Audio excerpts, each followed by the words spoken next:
A wealthy couple adopted a young boy and spent a fortune enrolling him in an international school, hoping he could enter the world-class Mensa math program. However, when they discovered the boy lacked academic talent, the couple quickly shed their previously feigned kindness and cruelly abandoned him, demanding that the adoption organization take the boy back and kill him. This is the reality that Taeja faces. Years ago, to raise money for his mother's surgery, Taeja worked for a mysterious underground organization. One night, a senior member gave Taeja an assignment to process a return of certain goods. The goods were placed in a suitcase, and Taeja had no idea what was inside. Upon arriving at the return location, Taeja followed instructions and placed the goods into an iron drum, then poured construction cement over it, intending to destroy it. But then, the contents of the case moved. Out of curiosity, Taeja opened the suitcase, only to discover a living little girl inside. The girl begged Taeja to save her. His heart softened, and he chose to help her.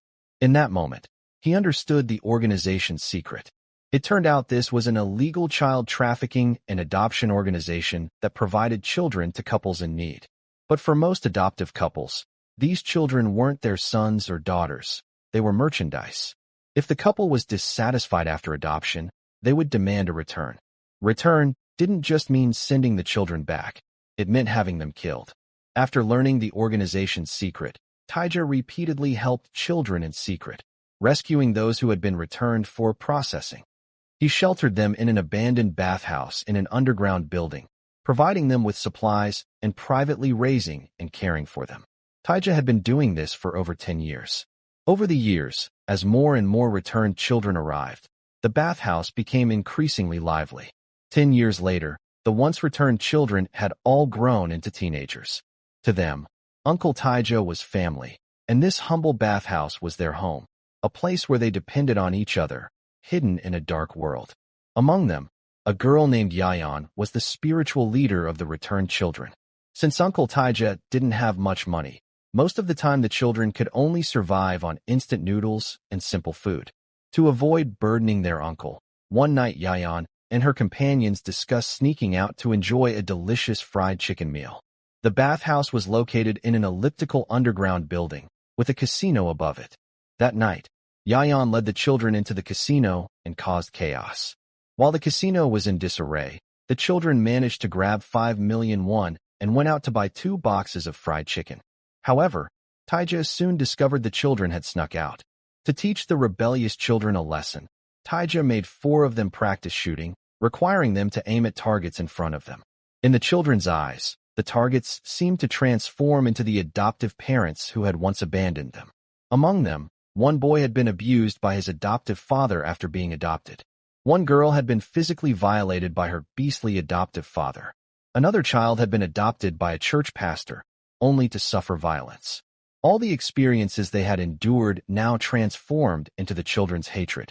Taeja warned the children never to go out without permission again. They were all returned children who should have been killed after being returned. If the organization discovered they were still alive, everyone would die. One of the children lost his temper with Uncle Taeja. They had been stuck in the underground world for too many years, without names, without identities, unable to see the outside world. This kind of life was becoming unbearable. Yahyeon calmed her companions down. She knew deeply that to survive, this was their only choice, however difficult. Although he had scolded the impulsive teenagers during the day, at night Taeja still tucked the children in and genuinely cared for each one. Tonight Yahyeon practiced boxing and couldn't fall asleep. She knew the children's endurance had limits. If they continued being trapped in this sunless world, something terrible would eventually happen. Taeja told Yahyeon he had already secured a small boat for the children, asking her to take everyone away another day. As for Taeja himself, he apparently didn't plan to leave with the children. He seemed to have unfinished business. Meanwhile, cruelty continued to unfold in the outside world every day. In an international school, a wealthy woman spoke with a teacher. The woman had recently adopted a boy, hoping her adopted son could join the Mensa math class so he could become part of the elite like her husband. Unfortunately, the boy didn't have academic talent and performed poorly in class. The teacher excluded him from the Mensa math class list. The woman was thoroughly disappointed and despised the child for being too stupid. She quickly contacted the adoption organization, calling the boy defective, demanding to return him for processing. To deceive the police, under the organization's arrangement, the woman pretended to be a gentle mother and took the boy to an amusement park, intending to create the illusion that the child had gone missing. While the boy was playing, the woman excused herself to buy something outside and secretly contacted her husband, revealing her plan to return the child.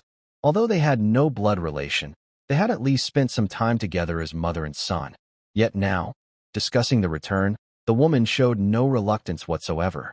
On the contrary, her face was full of calculated expressions. She planned to use the refund money after completing the return to adopt another child. She told her husband to come to the amusement park. After the child disappeared, the couple would need to put on a performance.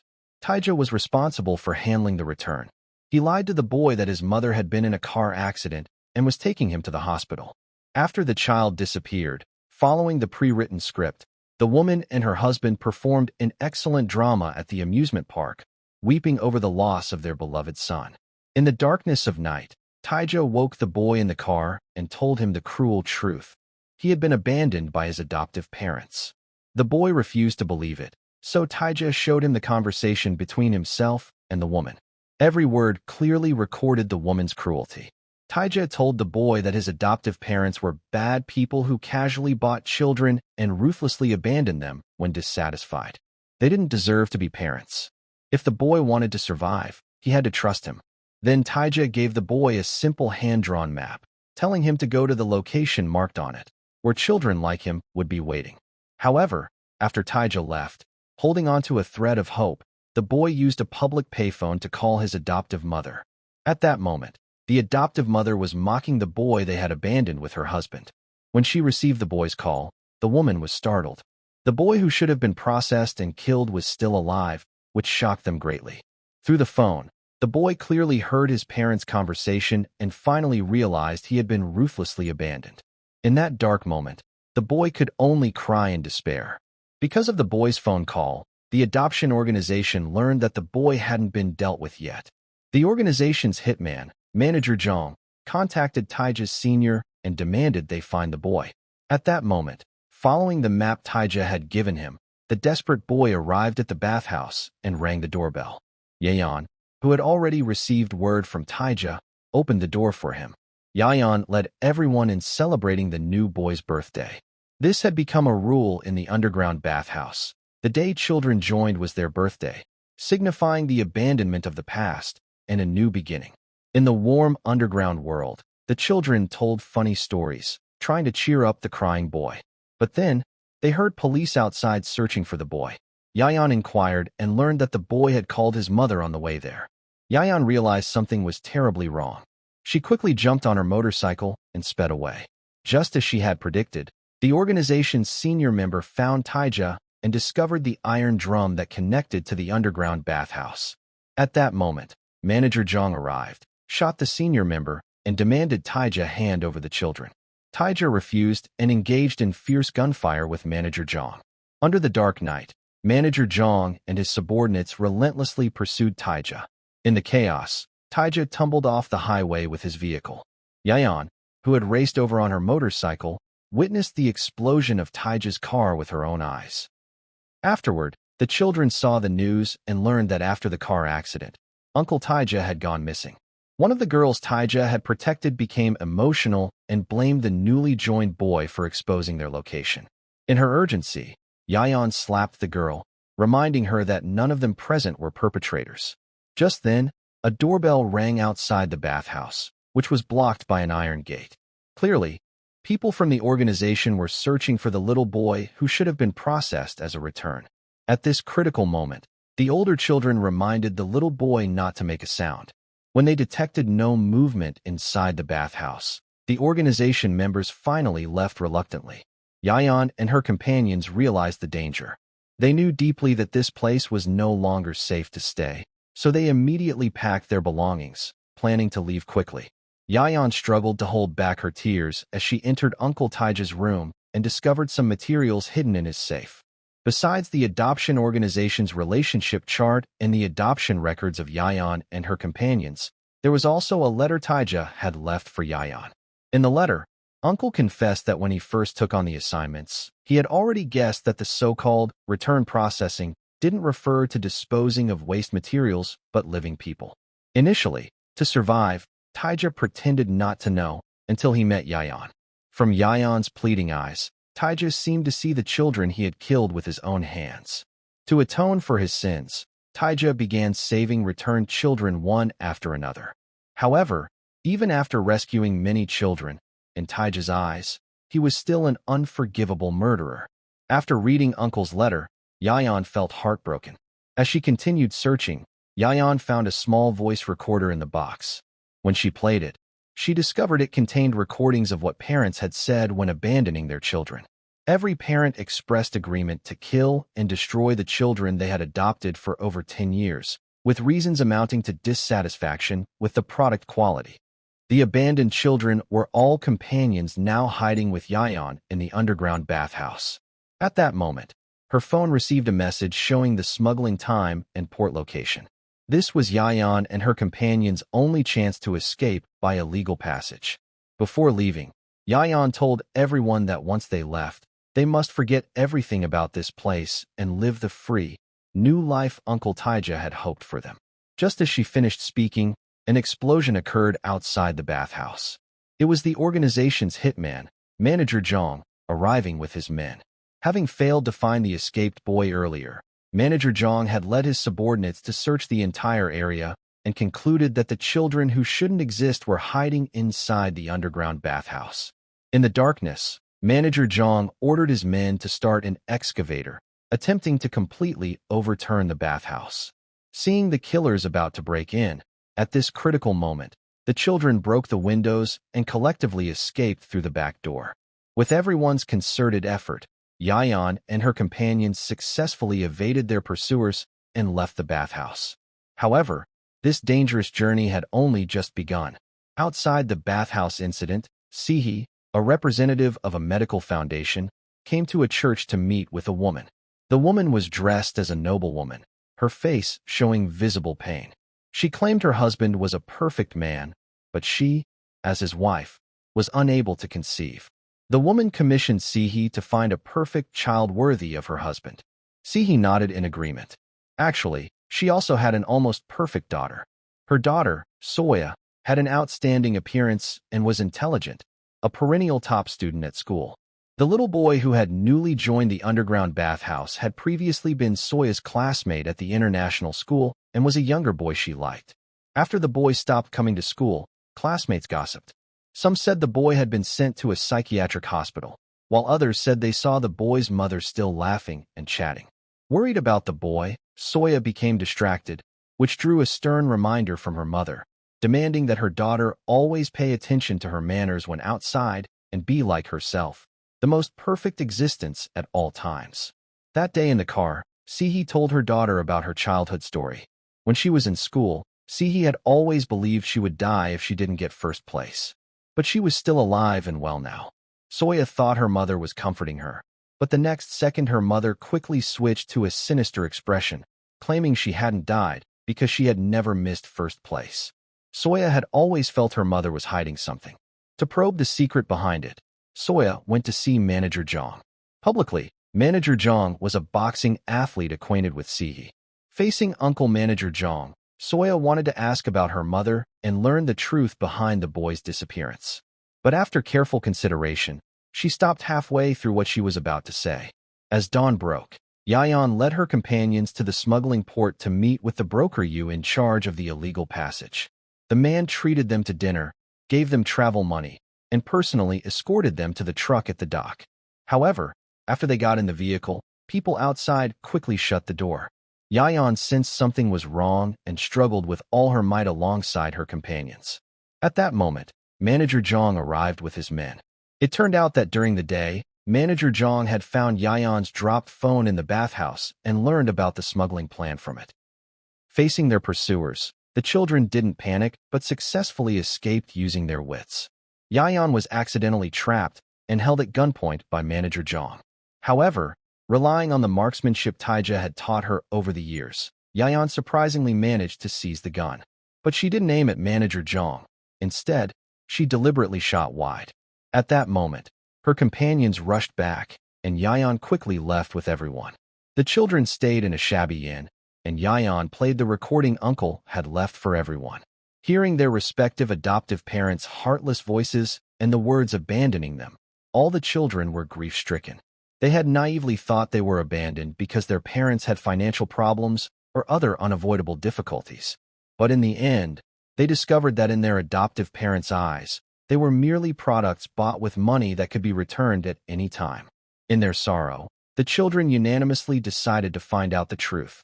Why those who had become their parents cruelly abandoned them, and what kind of people treated children as merchandise to buy and sell. On the adoption relationship chart Taeja had left behind, the children found a VIP membership card with a logo. Sumi, one of the companions, recognized the card. It came from the adoptive father who had abandoned her.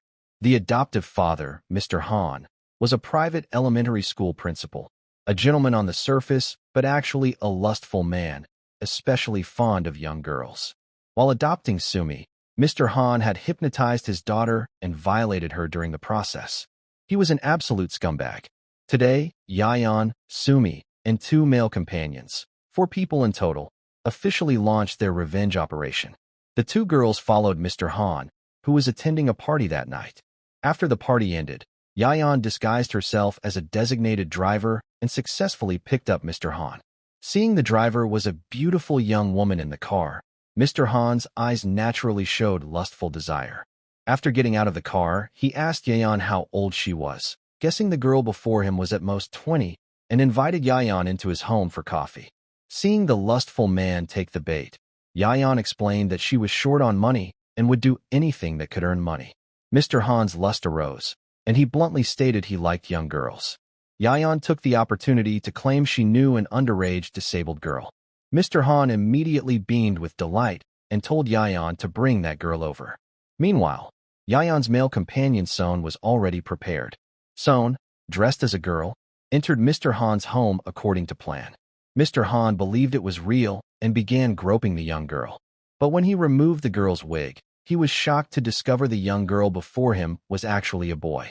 At the same time, Yahyeon and the other 3 burst in from outside. The 4 of them tied up Mr. Han and interrogated him about the location of the membership card. Among them was Sumi, the adopted daughter who had been abandoned and even violated by Mr. Han. She held a gun and questioned Mr. Han about her adoptive mother's whereabouts. Mr. Han remained stubborn, so Sumi threatened to spread all the indecent photos on Mr. Han's phone. Finally, Mr. Han revealed the truth. It turned out that years ago, it was Mr. Han himself who decided to abandon Sumi. His wife knew nothing about it. Afterward, in searching for her daughter, the wife even went mad and was later sent to a psychiatric hospital by Mr. Han. Learning the truth, Sumi was furious beyond measure. She had always thought both parents had conspired to abandon her. Only now did she realize she had misunderstood her mother. Yahyeon found a membership card in the principal's drawer identical to the one in the photo.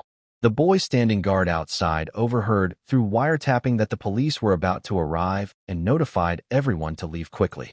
After getting the hospital address where the adoptive mother was staying from the principal, Sumi and her friends rushed away immediately. Unexpectedly, Manager Jong's subordinates had already arrived. Both sides erupted into direct conflict. Having failed to complete the task of recovering the discarded goods, Manager Jong didn't hesitate to point his gun at the children before him. Fortunately, with the cover of night and the ultimate coordination of their companions, the 4, Yahyeon and her group, successfully escaped. Manager Jong showed no mercy. Ignoring the principal's pleas, he took the opportunity to kill him, then reported the situation to Sehee. Sehee was the person behind the illegal adoption organization. Learning that the children, including Yahyeon, were still alive, Sehee showed no fear. Instead, she ordered Manager Jong to bring Yahyeon to her alive, seemingly already having a way to deal with the situation. The homeless children returned to the old demolition area, planning to take shelter in an abandoned factory inside. Here, the children learned to find joy in hardship, using materials on site to build several simple rooms. Although their accommodations were crude, the children encouraged each other and relied on one another. Even though the night was dark, there was still a brief glimmer of light before them. Meanwhile, In the shadows, Sehee met with a church pastor, handing him a large sum of money. The pastor was in partnership with Sehee, helping her brainwash believers who came to the church and then laundering money afterward. A despicable existence. Sehee's daughter, Soya, worried about the previously missing boy and came to his home to ask his mother about him. The boy had just gone missing, yet the woman had quickly adopted another child. But in front of Soya, the woman still pretended to be a loving mother grieving for her son. However, Soya keenly noticed that the woman actually asked her about the shoes on her feet, saying she had recently been looking for a similar style. How could a mother who had lost her child still have the mood to pay attention to such things? The woman's reaction made Soya realize the truth behind the boy's disappearance was not ordinary. The four, Yahyeon's group, had been eavesdropping on the police communication channel.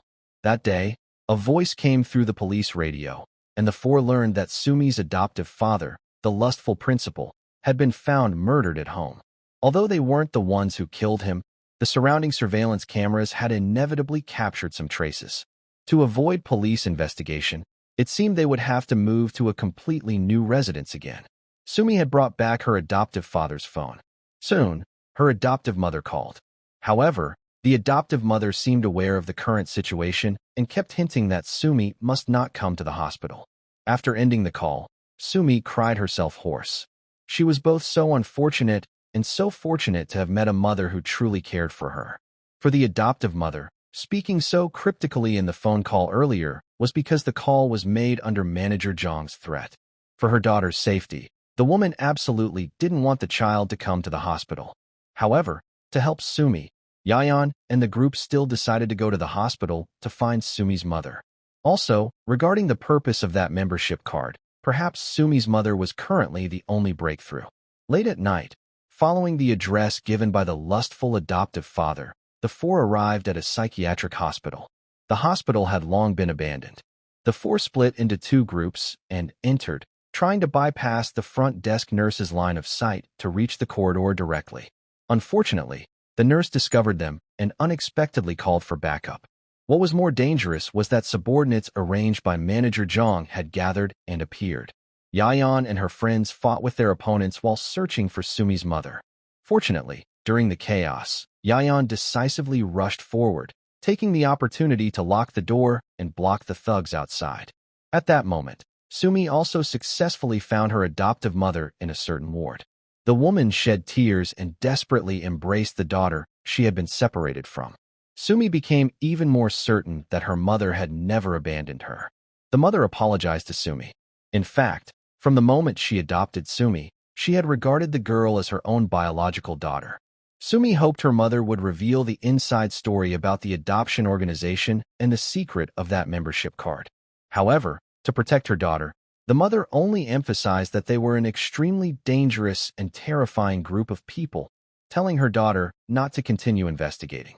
Sumi and her friends tried to take her mother away, but the nurse caught up and launched an attack. Both sides erupted into chaos again. The situation was critical. Her friend pulled Sumi away. At the moment, they couldn't afford to take her mother with them. The crazed Manager Jong fought with Yahyeon. In his eyes, Yahyeon was just a cockroach that deserved to die. However, he underestimated the seemingly weak girl before him. Yahyeon showed extremely strong vitality, desperately resisting Manager Jong. Using a fallen pair of scissors, she viciously stabbed them into Manager Jong's neck. Then, taking advantage of the man's pain, she escaped through the window with her companion. Manager Jong was seriously injured. The mission failed. Sehee came to visit. To Sehee, Manager Jong was her weapon. And to Manager Jong, she regarded Sehee as her mother. Once upon a time, Manager Jong's father killed his wife. From then on, the man bore the identity of a murderer's son, being mocked and suspected by others. His only outlet was boxing. It was then that Sehee appeared in her life, caring for her with words, letting her call herself mother, saying she would still love her. The four returned to their residence. In the darkness, Yahyeon comforted the tearful Sumi, promising that when things were over, she would get her mother out of the hospital. Fortunately, the clues hadn't been cut off. Earlier, the boy's son had installed a GPS tracking device under Manager Jong's group's car. Following the positioning information, the four tracked them and staked out nearby. That evening, they discovered several cars entering a heavily guarded suburban building. The security guards were checking the membership cards of arriving visitors. Yahyeon realized they had found the right clue. That night, Yahyeon and the boy disguised themselves and boldly followed these people into the building, using cameras hidden in their clothes to record video. The remaining companions in the forest were responsible for monitoring. After entering the building, mimicking the actions of those ahead, Yahyeon and the boy each selected clothes and masks to put on. Then, using the membership cards in their hands, they passed through smoothly and reached the depths of the building. The building had multiple surrounding levels, each with people wearing masks arriving. Everyone seemed to be waiting for something. As a woman rang a bell, the auction officially began. What shocked Yahyeon and the boy was that the auction items weren't objects, they were babies. These babies all came from surrogate births. Their biological parents were all graduates of prestigious universities and members of Mensa clubs, possessing the highest intelligence and the most superior bloodlines, true elite offspring. According to the auction rules, if someone bought a baby, they could return it for a full refund with no questions asked for 18 years before the child reached adulthood. The starting price for the first baby was nearly 500 million won. Within half a minute, someone bid and bought the baby. The starting price for the second baby was even higher. Because the biological father was a child prodigy and had excellent external conditions, buyers competed to purchase. Finally, someone at the scene bought the baby for as high as 1 billion won. The scene unfolding before them left the companions monitoring from outside deeply shocked. It turned out that back then, they, like these babies, had also been bought by their adoptive parents through auctions, treated as merchandise. Yahyeon felt deeply uncomfortable. In the restroom, she heard a woman on the phone. The woman had just bought a baby and was now speaking in a casual, indifferent tone, saying she wanted to return and dispose of the useless child at home. This wasn't even the cruelest part. At the auction venue, Yahyeon noticed Sehee's presence. And Sehee was Yahyeon's mother. When she was young, Yahyeon always came in second place at school, for which she suffered her mother's severe scolding.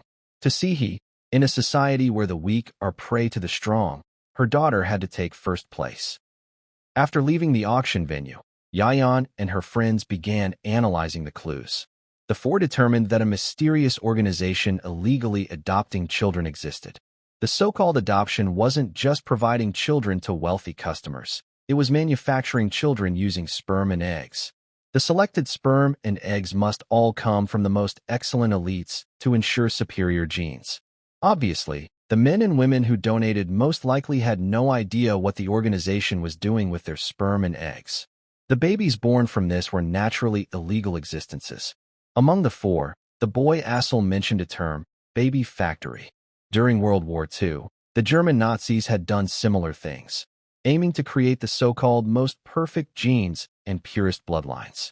What the organization was doing now was strikingly similar to the Nazi methods, which terrified Yahyeon and her companions. However, despite their fear, the four teenagers still resolved to thoroughly investigate the organization and expose the people behind it. Based on the footage captured at the auction venue, the four believed that Sehee, surrounded by security guards, was the mastermind behind it all. To find a breakthrough, the four decided to start by investigating the egg donors. Using computer technology, Sohn, one of the boys in the group, found a female egg donor online. Soon, Yahyeon came to a bar the woman frequently visited. Hearing the surrounding chatter, she learned the woman was a top student at Seoul Medical School and a member of the Mensa Club. It was said the woman only studied 1 day a week and spent the rest of her time playing. Yet she remained first place in medical school, a typical high IQ elite. Yahyeon followed the woman and saw her get into a car, handing that familiar membership card to a bodyguard. Yahyeon confirmed the woman was going to the organization to donate eggs again. For the second time, Yahyeon disguised herself. Before the operation, Sohn handed Yahyeon a bomb and a data transmission device, instructing her to find the organization's server room. As long as she plugged the device in, all the data the organization used would be transmitted to him from then on. After preparations were complete, Yahyeon returned to the bar and quietly stole the woman's membership card. Then she got into a car and was taken somewhere. Getting out of the car with her were more than 20 other young women. The women arrived at a hospital. Inside, each woman was arranged into a different room. Under the nurse's instructions, Yahyeon changed clothes. Just as the nurse was about to inject medication into her body, Yahyeon hastily called a stop, using the excuse of going to the bathroom. In reality, she changed into the nurse's clothes and discovered that the women who had come in with her earlier were all in a comatose state after being injected with drugs and were being wheeled into a collective room. Inside the room, a group of doctors extracted eggs from these women, mockingly calling them samples. Soon, a nurse noticed one sample was missing and hurriedly reported the situation to the security office. The bodyguards in the security room immediately began inspections inside and outside the building. Hidden away, Yahyeon contacted the boy Son. Son found the building's blueprints and used them to give Yahyeon directions, helping her find the server room. Following Son's instructions, Yahyeon successfully reached the server room, found one of the machines, plugged in the device Son had given her, and quickly completed the data transmission. Son was proficient with computers and immediately analyzed and screened the data. He discovered a buyer list inside. The number of buyers reached as high as thousands. Additionally, there was a database named DNA-edited child buyers, designed to separate superior and inferior DNA, eliminate inferior genes, and customize the perfect children customers wanted. At the same time, the hospital's bodyguards inspected the vehicles and discovered that one car had a GPS tracking device installed. This incident alarmed Manager Jong. At Manager Jong's command, the bodyguards issued a black alert for an intruder. While hiding, Yahyeon accidentally entered one of the rooms in the hospital and discovered a painting of Snow White and the evil stepmother. At that moment, the girl Soya walked in. The instant she saw Soya, Yahyeon's eyes were full of disbelief, because she had also seen that Snow White painting when she was young. The friend providing backup outside brought along the little boy who had been cruelly abandoned by his adoptive parents. Through the video Yahyeon had secretly recorded, the boy Xiaoyu recognized Soya, who had attended the same school as him, and told his older brothers and sisters Soya's name. The other older children were shocked that Soya actually had the same name as Yahyeon. At that moment inside the hospital, the bodyguards discovered Yahyeon, who was hiding. Yahyeon ran desperately and finally hid behind a door, locking it from inside and trapping her pursuers outside. Through that door, Yahyeon entered a bizarre laboratory. Inside, it was filled with huge experimental cylinders. Blood occasionally splattered onto the cylinder walls. The walls on both sides were stacked with filing cabinets. After pulling open one of the drawers, Yahyeon saw it was full of files on discarded children. One file belonged to Soya. Earlier, Yahyeon had heard very clearly that Xiaoyu had called Soya Miss Yahyeon. All of this was gradually confirming Yahyeon's judgment. Yahyeon continued searching through the drawers and finally discovered her friend Asel's file, which was also marked Discarded Child. With angry eyes, Yahyeon continued wandering through the laboratory before her. Out of curiosity, she opened one of the cylinders and discovered it contained Strecken test tubes conducting embryo experiments. As the cylinder lid was opened prematurely, alarms blared throughout the laboratory. Yahyeon accidentally bumped into an experimental jar and discovered it actually contained an unformed dead infant. Meanwhile, the boy Xiaoyu contacted Soya, instructing her to come meet him alone. Kind-hearted Soya ignored her employee's dissuasion and ran out of the hospital. At that moment, Manager Jong arrived with a chainsaw and began sawing through the laboratory door. Seeing danger approaching, Yahyeon had no choice but to climb into the ventilation shaft. Manager Jong heard climbing sounds coming from the ventilation shaft and immediately ordered all hospital employees to assemble in the first-floor lobby. Yahyeon was also required by bodyguards to go to the lobby. Manager Jong demanded all employees remove their masks. One bodyguard had already closed in on Yahyeon. At this life-or-death moment, Yahyeon quickly dodged the bodyguard's gun, firing while making an emergency escape. Manager Jong led people in pursuit. Relying on the marksmanship Uncle Taeja had taught her in the past, Yahyeon hid in a corner and cleverly fought back. Seeing Manager Jong and his bodyguards getting closer and closer, at this critical moment, Yahyeon had no choice but to re-enter the experimental laboratory. With nowhere left to hide, Yahyeon had to fight barehanded in a life-or-death struggle with her opponents. However, Manager Jong came at her ferociously. Despite using all her strength, Yahyeon could barely hold him off. Between life and death, Yahyeon thought of the faces of her 3 companions. To save her friends, Yahyeon quietly attached the bomb to an experimental cylinder, then fired a shot. Instantly, the experimental cylinder exploded, and more than half of the entire laboratory was destroyed. Yahyeon was also injured in the explosion. In the ashes after the burning, Sehee walked toward Yahyeon, shining a flashlight on Yahyeon's face, calling Yahyeon daughter with a cruel smile. Yahyeon was filled with sorrow. Before being abandoned as a child, her mother Sehee had told Yahyeon the story of Snow White and the evil stepmother.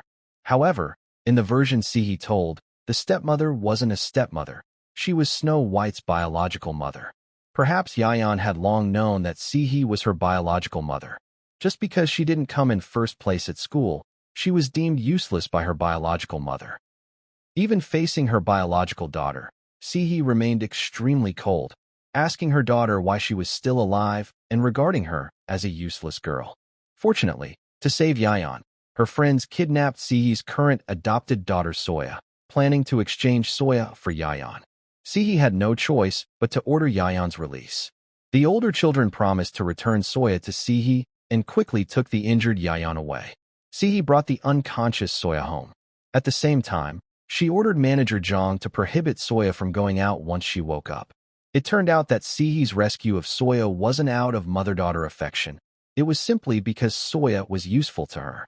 Not long ago, the First Lady contacted Sehee, hoping Sehee would help create a perfect child worthy of her husband. Additionally, she requested that Soya serve as the child's surrogate mother, because in the First Lady's eyes, Soya was intelligent and beautiful, a nearly perfect existence. To satisfy the presidential couple's demands, Sehee willingly offered up her adopted daughter, even though Soya was only 14 years old now.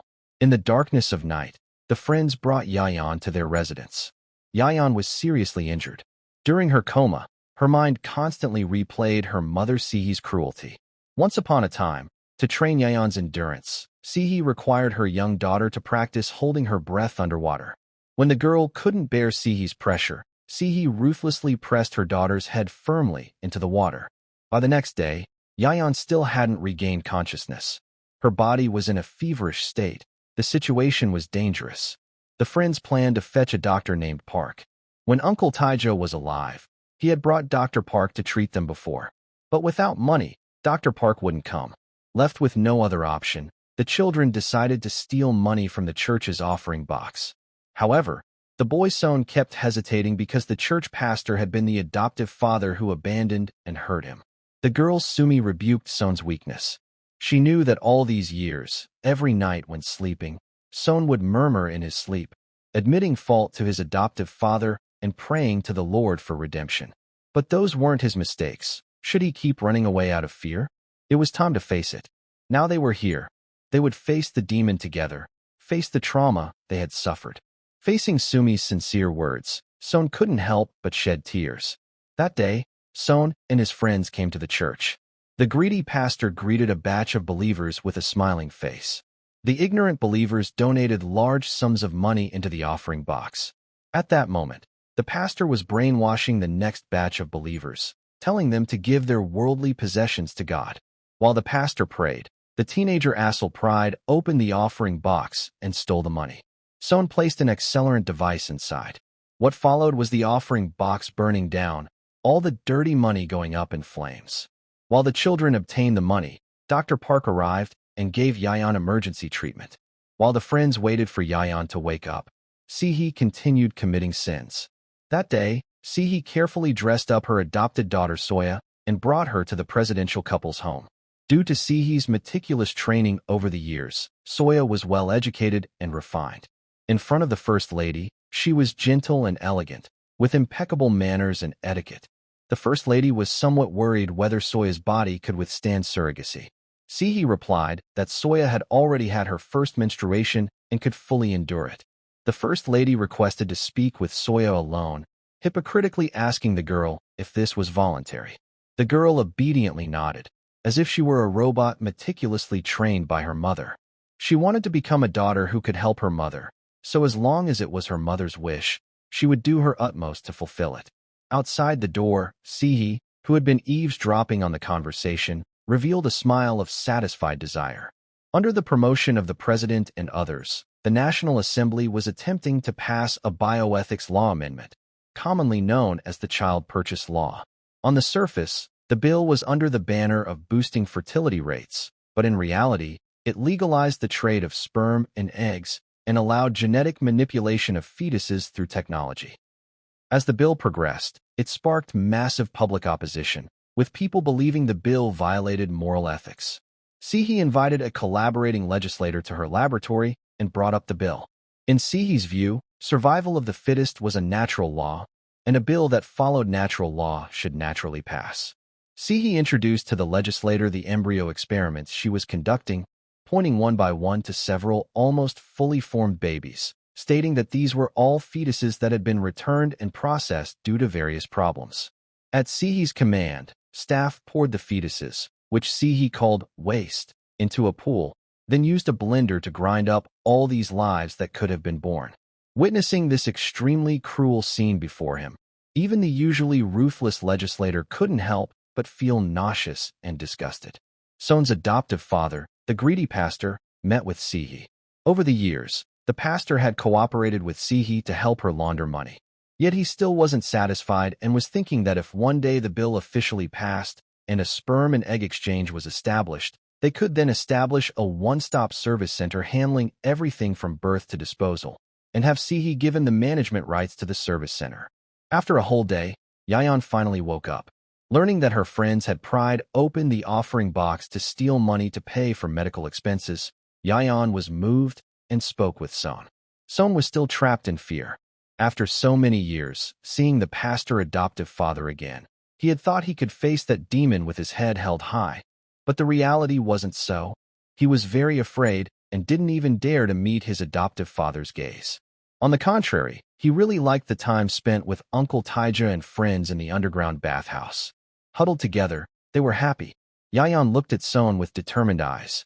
She also thought that time was extremely happy, but they weren't the ones who did wrong. Why were they the ones running away? Now it was time to face things openly and honestly. They were entitled, like other ordinary people, to live days without hiding. Based on the conviction in their hearts, the children decided to fight together. The next day, Yahyeon and the boy Assel placed a letter in the church's offering box. Through a monitoring device they had installed earlier, they observed the pastor couple's every move. When the church was empty, the pastor couple excitedly counted the money the believers had donated, until they saw that letter mixed in. The envelope bore Son's former name, questioning whether the pastor adoptive father had killed his former close friend. It turned out that Son had once met a boy and they had fallen for each other.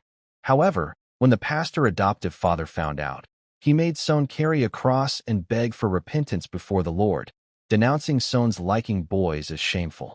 The boy who had feelings for Son witnessed this scene with his own eyes. Feeling immensely guilty, and after the pastor's persuasion, he ultimately chose to take his own life. Realizing the adopted son wasn't dead, the pastor became furious with embarrassment.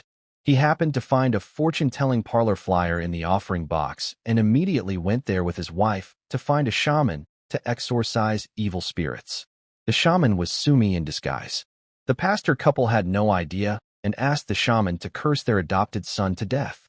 Sumi deliberately acted mysterious, handing the pastor a talisman and telling him to paste it under the church's cross. The pastor did as told. That day, shedding crocodile tears, he held a memorial service for Son's friend in the church. At that moment, Sumi appeared again as the shaman, pretending to perform magic, exposing the ridiculous fact that the pastor had hidden a talisman under the cross, then claiming she had found the pastor's missing adopted son. Immediately after, Son appeared. In front of the believers, the pastor shouted about his son's return being a miracle bestowed by heaven.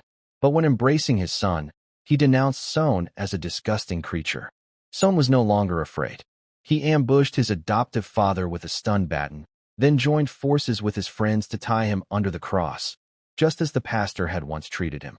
However, even now, the pastor still refused to repent, repeatedly denouncing Son as the source of depravity. In his fury, Son grabbed a hammer, wanting to kill the demon before him. Fortunately, to save his life, the pastor revealed the password to his safe. Son didn't strike. In the end, he and his friends took all of the pastor's money. After Son and the others left, the pastor contacted Sehee. However, Sehee declared that the management rights to the service center could never be given to the pastor. To fight for the management rights, Sehee sent manager Jong to see the pastor and killed the greedy pastor in one fell swoop. The murder of the pastor couple made the news. The police quickly issued a warrant, falsely accusing Yahyeon and the 4 children of being murderers. They even characterized the case as a serial killing spree, conflating this case with the previous elementary school principal murder case. They publicly posted photos and information of Yahyeon and the 4 online. Yahyeon and her friends felt deeply uneasy. At this time, a police officer named Choi frequently contacted them, stating he knew they weren't the perpetrators and hoped to have a good talk with the children. Initially, Yahyeon didn't dare trust this unfamiliar officer until Asel, one of the 4 boys, spoke with him privately. In Asel's view, if Officer Choi was trustworthy, they could completely entrust him to help them. As long as Officer Choi could bring their enemies to justice, they wouldn't have to repeatedly take risks. Asel was very worried.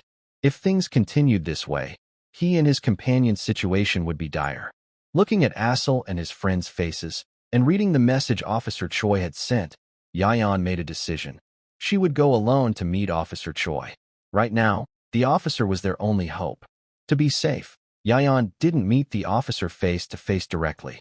Instead, she arranged to meet him at a subway platform, handing over her and her friends' materials, as well as recordings of their adoptive parents swearing to abandon and destroy them. She hoped the officer would clear their names and help them apprehend the evildoers. Fortunately, Officer Choi was indeed kind-hearted. During this time, he had been running around investigating the children's case. After inspecting the pastor couple's death scene yesterday, the officer had determined that the murderers weren't the children but someone else. However, unfortunately, the Metropolitan Investigation Unit suddenly intervened halfway through, taking over the case. They even had a case transfer document from the Seoul Metropolitan Police Agency. In fact, the chief of the Seoul Metropolitan Police Agency was also in league with Sehee. The chief's son was bought from Sehee and was now about to attend Harvard. Such an elite talent naturally made the chief satisfied. To repay Sehee, the chief transferred the case to the Metropolitan Investigation Unit at her request. Sehee also promised the chief that if Officer Choi didn't comply, she would secretly dispose of him. However, Officer Choi didn't give up the investigation. Instead, he took the audio evidence to meet with the legislator who was in partnership with Sehee, questioning him about the truth. The legislator had been Asel's adoptive father and was the main culprit who abandoned him. Unfortunately, the legislator, who had been mixing in political circles for years, was a cunning old fox. He claimed the audio content was generated by artificial intelligence and insisted his adopted son was absolutely dead. Currently, as the police issued arrest warrants for the 4 children, public opinion began to ferment. Some people started to suspect the legislator's adopted son was still alive. The legislator was deeply calculating.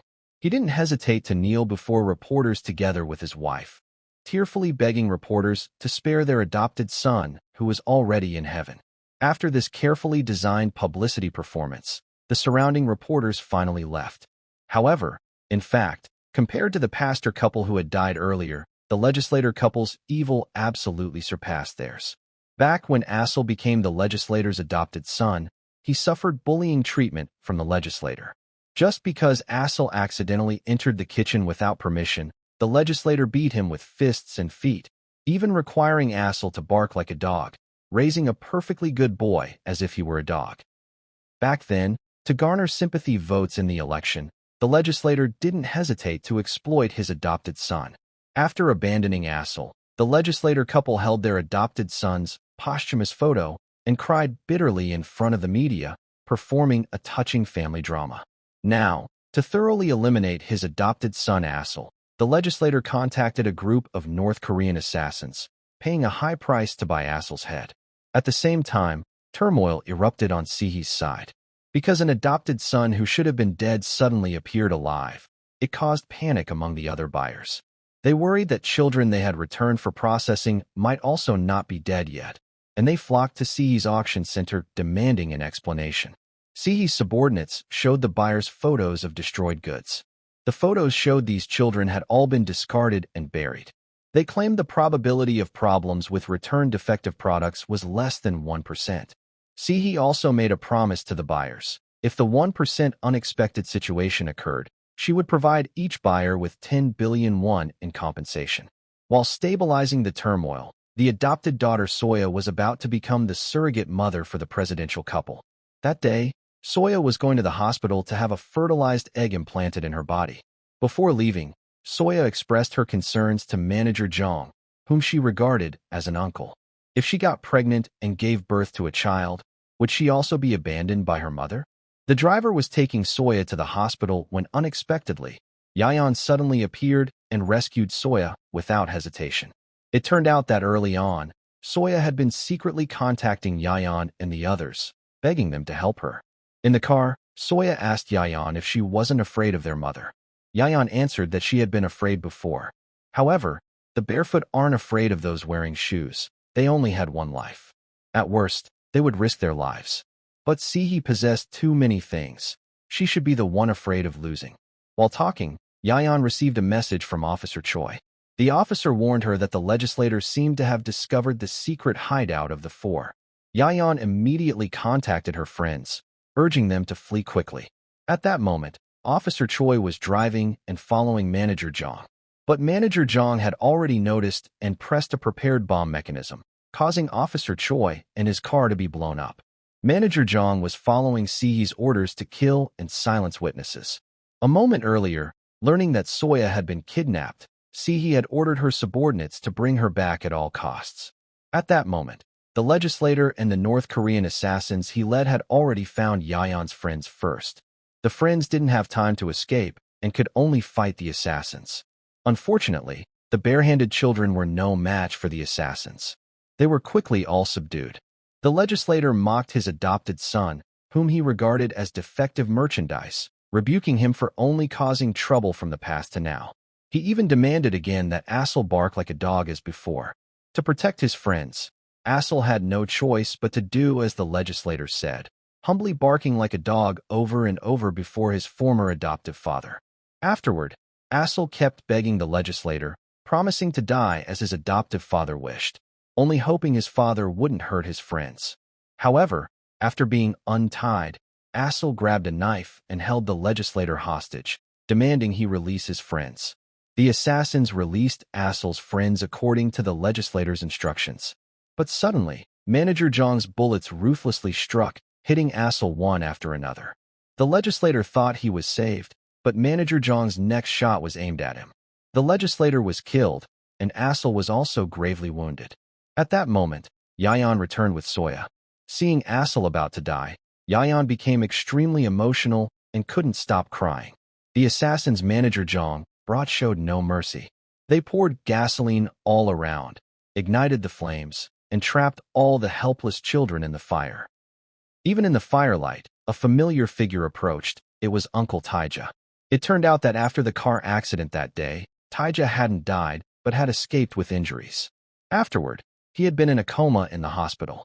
During his coma, what repeatedly appeared in Taeja's mind was the image of young little Yahyeon pleading with him for help. Not long ago, Taeja finally woke up, only to see news that the children were being hunted.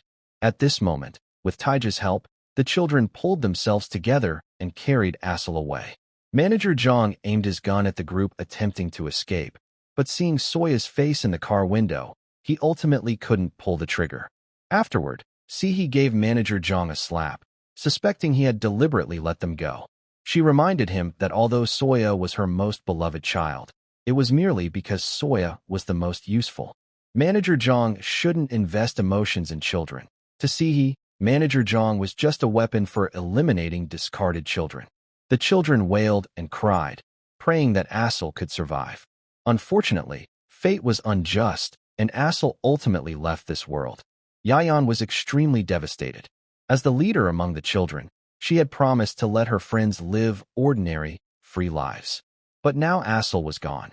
Yahyeon hadn't kept her promise, which made her feel immensely guilty. Taeja urged Yahyeon to stop here. He couldn't stand by and watch the children put themselves in danger anymore.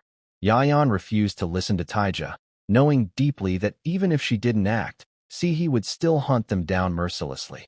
To avenge Assel, to allow the remaining children to live the life they dreamed of, she had to fight this battle to the end. Taeja was convinced by Yahyeon. That day, he brought the children to see Dr. Park. Dr. Park procured a large quantity of firearms and weapons, including long-range sniper rifles. Sehee met with the First Lady.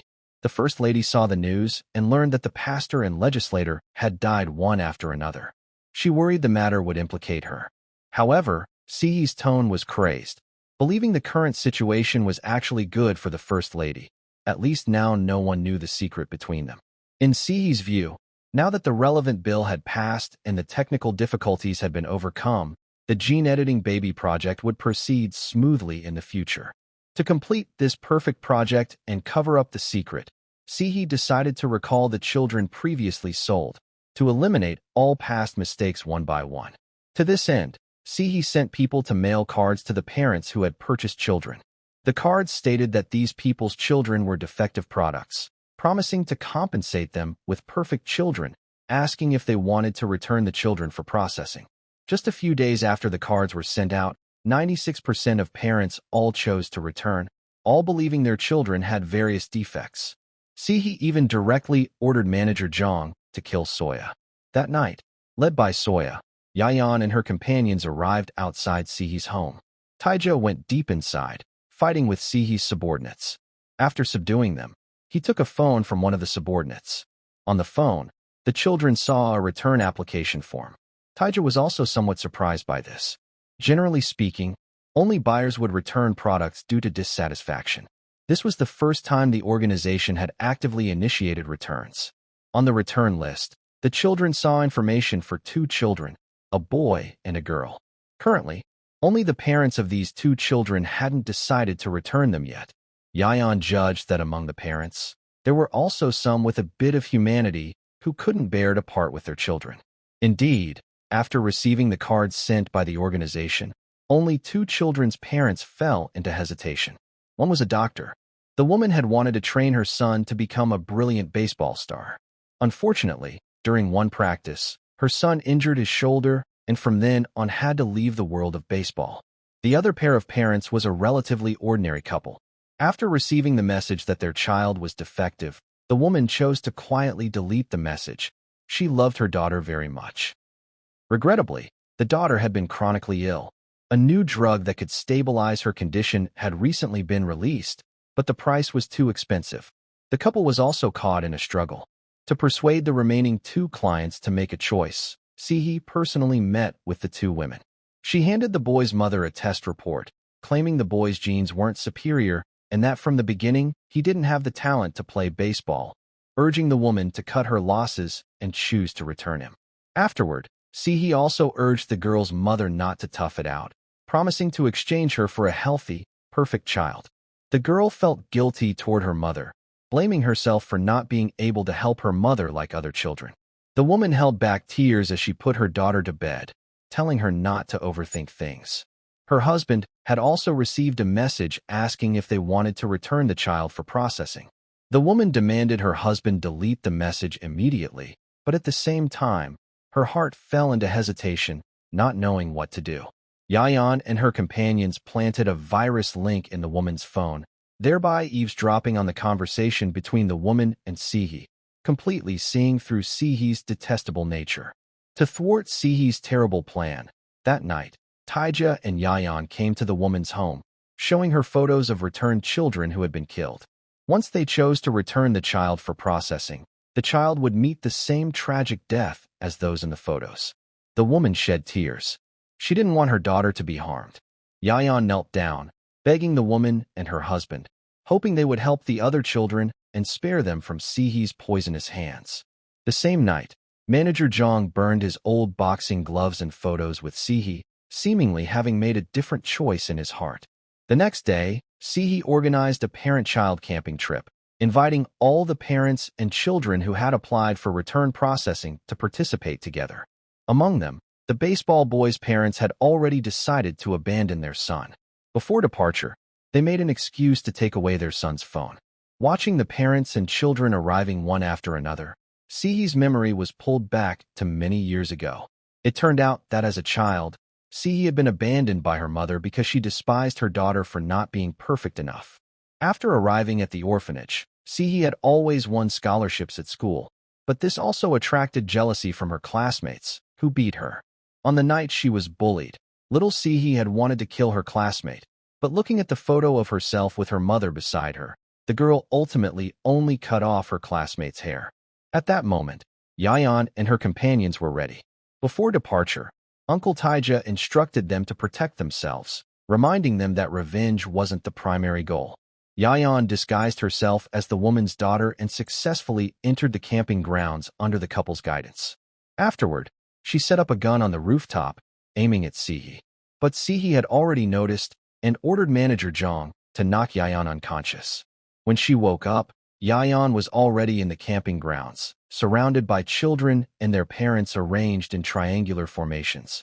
On stage, Sehee announced the survival game had begun. As Sehee's words fell, each couple quickly raised their guns and aimed at their own children. The children fell into unprepared panic. Among them, one girl tried to flee in fear, only to be met with a merciless shot from her parents. Yahyeon disguised herself as the couple's daughter and entered the camping grounds, then infiltrated the site's interior with Uncle Taeja and the other companions. Inside, Son subdued the staff and took over the surveillance room. From there, he discovered a firearms distribution record showing that every parent who came to the campground had received a gun. Soon, Son and Sumi appeared on the surveillance cameras. Sensing something was wrong, Sumi quickly contacted Yahyeon.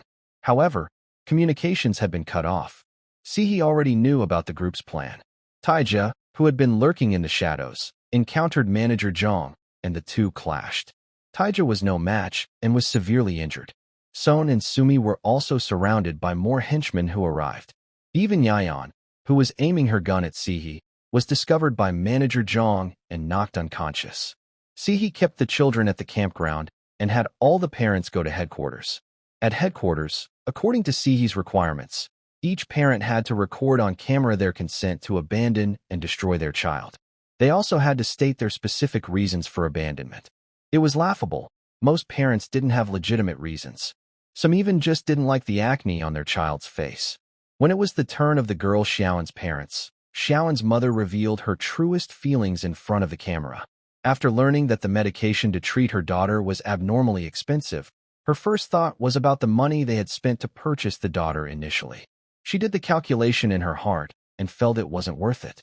However, some things went beyond the scope of calculation.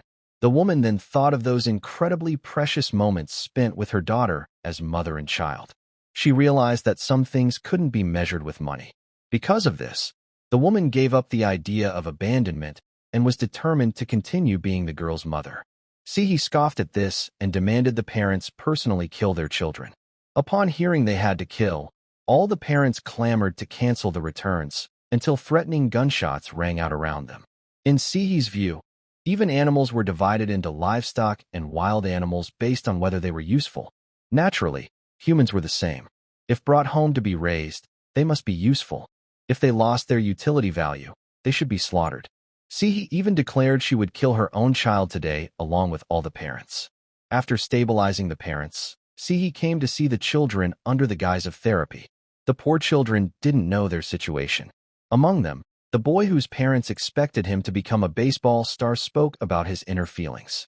After injuring his shoulder and being unable to continue with baseball, the boy believed his parents would support his other hobbies and love him unconditionally. However, the reality was quite the opposite. The boy's father had just stated his abandonment on camera. To the father, he only wanted an excellent son who could continue the dream he himself had failed to realize, successfully entering the professional baseball league.